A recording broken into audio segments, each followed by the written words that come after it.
तो हम पढ़ रहे थे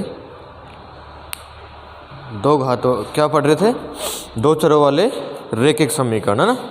तो हमने एक विधि के बारे में पढ़ लिया था। कौन सी विधि पढ़ ली? प्रतिस्थापन विधि हम पढ़ चुके हैं। प्रतिस्थापन विधि की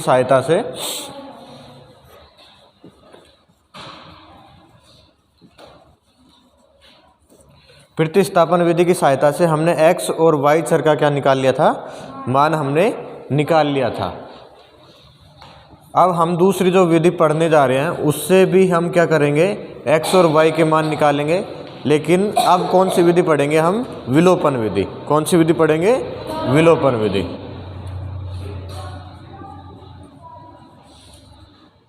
विलोपन विधि।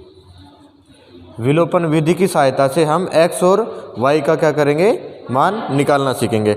हमने अभी दो चरों वाले रैखिक समीकरण पढ़ रहे हैं, हम दो चरों वाले रैखिक समीकरण पढ़ रहे हैं। तो उसमें क्या कर रहे थे हमें युग्म की ज़रूरत होती है। एक तो x का मान निकालने के लिए दो समीकरण चाहिए ना, x और y का मान निकालने के लिए कितने समीकरण चाहिए? दो। इसमें मत देखो, आप इधर देखो, ये तो इसी को तो चलने दो, आप तो पढ़ो। x और y का मान निकालने के लिए कितने समीकरण चाहिए? हमें दो समीकरण चाहिए। दो समीकरणों की सहायता से हम x और y का मान निकालेंगे। इसमें भी हमें दो समीकरण होंगे, उससे हम क्या करेंगे? x और y का मान निकालेंगे। जैसे हमारा 3.4 है ये प्रश्नावली 3.4। इसमें फर्स्ट क्वेश्चन है, निम्न समीकरणों के युग्मों को विलोपन विधि तथा प्रतिस्थापन विधि से हल कीजिए। प्रतिस्थापन विधि तो आपको आती है, प्रतिस्थापन विधि से तो आप करेंगे, एक सवाल में करवा दूंगा ना। उसके बाद कौन सी विधि अधिक उपयुक्त है, और आपको कंपेयर करके देखना है कि विलोपन विधि अच्छी लगती है या प्रतिस्थापन विधि अच्छी लगती है। तो अभी करके देखते हैं हम। देखिए फर्स्ट क्वेश्चन है, x प्लस वाई बराबर 5, 2x माइनस 3y बराबर कितना दे रखा है? 4। ठीक है, ये समीकरण है। तो इसको आप हल निकाल सकते हो प्रतिस्थापन विधि से। कौन सी विधि से? प्रतिस्थापन विधि से। अब हम विलोपन विधि देखो, विलोपन विधि क्या होती है? विलोपन यानी एक चर का हम विलोपन कर देंगे, विलुप्त कर देंगे। विलोपन यानी क्या हो रहा है? विलुप्त कर देंगे, दूसरा चर का मान निकाल लेंगे। फिर जो चर आएगा उसका मान हम दूसरे समीकरण में उठा के रख देंगे। उससे जैसे x का निकाला तो किसका निकल जाएगा? y का मान निकल जाएगा। तो देखिए इधर देखिए, यहाँ पे x है, यहाँ क्या है? y। इधर 2x है, इधर क्या है? माइनस का 3y। आवाज़ नहीं। तो देखिए हम क्या करेंगे, यहाँ पे चाहे तो आप ये जो 2x है ना, x का गुणांक कितना है? या 2 है ना, और यहाँ पे x का गुणांक कितना है? 1।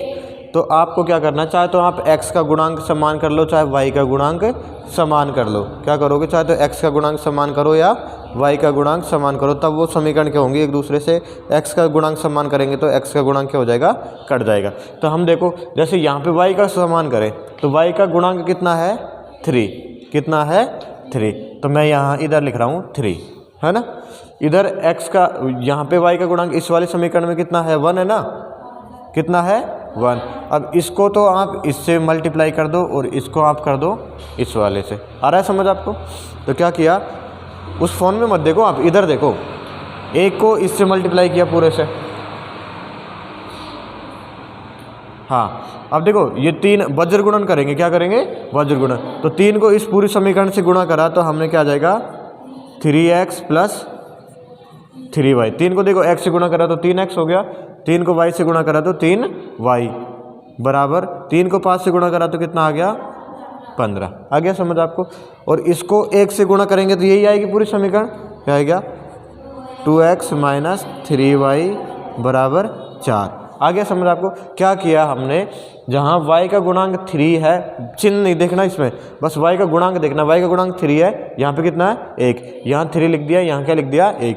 अब इसको तो इससे मल्टीप्लाई कर दो और इसको इससे, पूरी समीकरण को करना है आपको। ठीक है, कर दिया। इसको 3 से मल्टीप्लाई किया तो ये आ गया, और इसको इससे करा तो ये आ गया।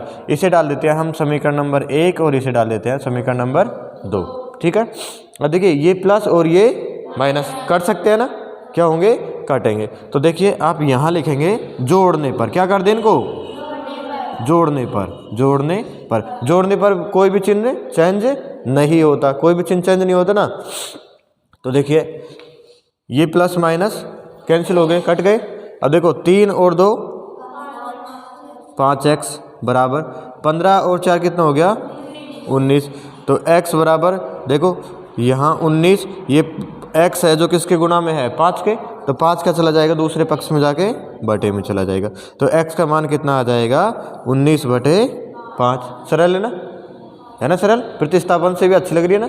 अब क्या किया x का मान, अब ये वाले समीकरण काम नहीं लेंगे हम, ये वाले समीकरण काम नहीं लेंगे। अब ये जो दोनों समीकरण बनाई है ना, इनमें हम किसका मान रख देंगे x का, चाहे तो इसमें रख दो चाहे इसमें रख दो, इसमें रख दें समीकरण नंबर 2 में। क्या लिखेंगे समीकरण नंबर 2 में x का मान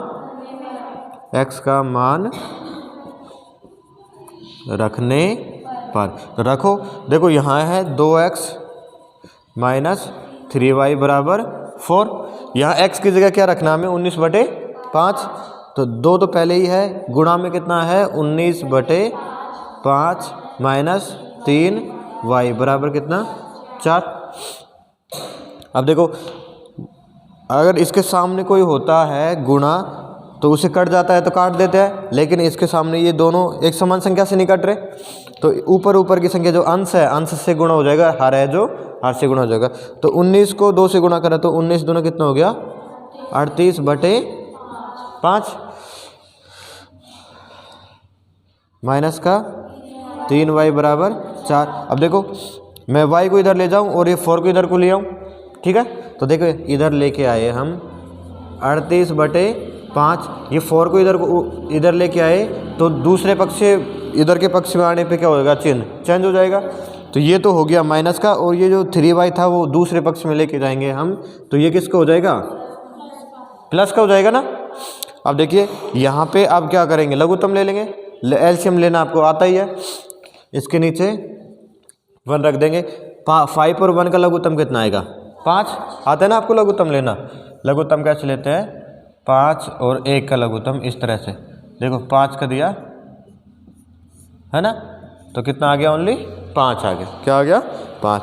तो देखो अब 5 का इसमें भाग देते हैं, क्या करते हैं भाग देते हैं, 5 एकम 5, 1 आया उसको जस्ट इसके ऊपर की संख्या से गुणा कर दो, कर दिया, माइनस का चिन्ह है माइनस लगा दिया। अब 1 का 5 आ गया, 5 को फिर किससे गुणा कर देंगे 4 से, और बराबर इधर को क्या चल रहा है 3y है ना।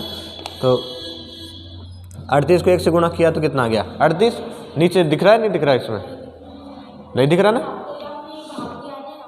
यहाँ तक दिख रहा है, ये नहीं दिख रही। हाँ चलो उधर करते हैं ना। अब इधर देखिए, इधर देखिए, ठीक है।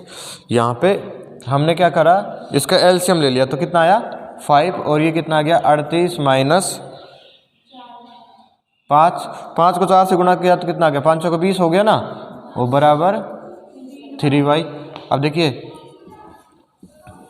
38 में से 20 घटा दिया कितना बच गया 18/5 बराबर 3y। अब देखो ये y गुणा में 3 है ना, 3 को हम दूसरे पक्ष में भेजेंगे तो गुणा में चल जाएगा, कहाँ चला जाएगा नीचे बटे में चल जाएगा ना। अब देखो 3 से ये कट रहा है, 3 6 की 18, 6 पर कट गया ना, तो y का मान कितना आ गया हमारे 6/5, कितना आ गया है ना सरल।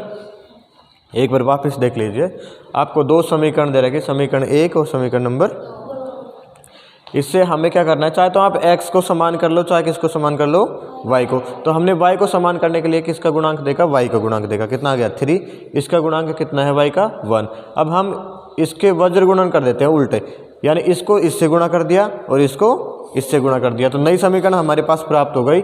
इसको जब 3 से इस पूरी समीकरण को करा तो ये आ गया, और 1 से किया तो ये ऐसे कैसे, इसे 1 डाल दिया इसे डाल दिया 2। अब क्या किया हमने जोड़ा, दोनों को क्या किया जोड़ा, तो जोड़ने पे चिन्ह में कोई भी प्रभाव नहीं पड़ता। तो देखो 3y इधर माइनस 3y दोनों क्या हो जाएंगे कट जाएंगे, इधर 3 और 2 कितना हो गया 5x, और ये 15 और 4 कितना हो गया 19। यहाँ पे हमें x के गुणांक क्या है 5, अगर इस पक्ष को इस जो 5 है उसको दूसरे पक्ष में भेजेंगे तो कहाँ चला जाएगा बटे में, तो x का मान आ गया हमारे पास 19/5। अब हम x का मान समीकरण नंबर 2 में रख दो चाहे एक में रख दो, आपकी मर्जी है। आपने 2 में रख दिया तो ये समीकरण नंबर 2 है। यहाँ x की जगह 19/5 रख दिया, ये ऐसे कैसे चल रहा है। यहाँ पे 19 को इससे गुणा करें तो 38/5 आ गया, माइनस का 3y बराबर 4। अब इसका लघुत्तम अब देखो 3 को तो हम इधर लेके गए तो ये तो प्लस का हो गया 3y तो, और ये 4 इधर को लेके आए, ये किस में हो गया, माइनस में हो गया। फिर इसमें इनका लघुत्तम लिया, कितना आया 5, और ये 38 - 20 बराबर कितना आ गया 3y। अब यहाँ y के गुणांक क्या है 3, इसको दूसरे पक्ष में भेजेंगे तो किस में चला जाएगा, बटे में। 3 से 18 कट जाएगा, कितनी बार 6 बार, फिर कितना आ जाएगा 6/5।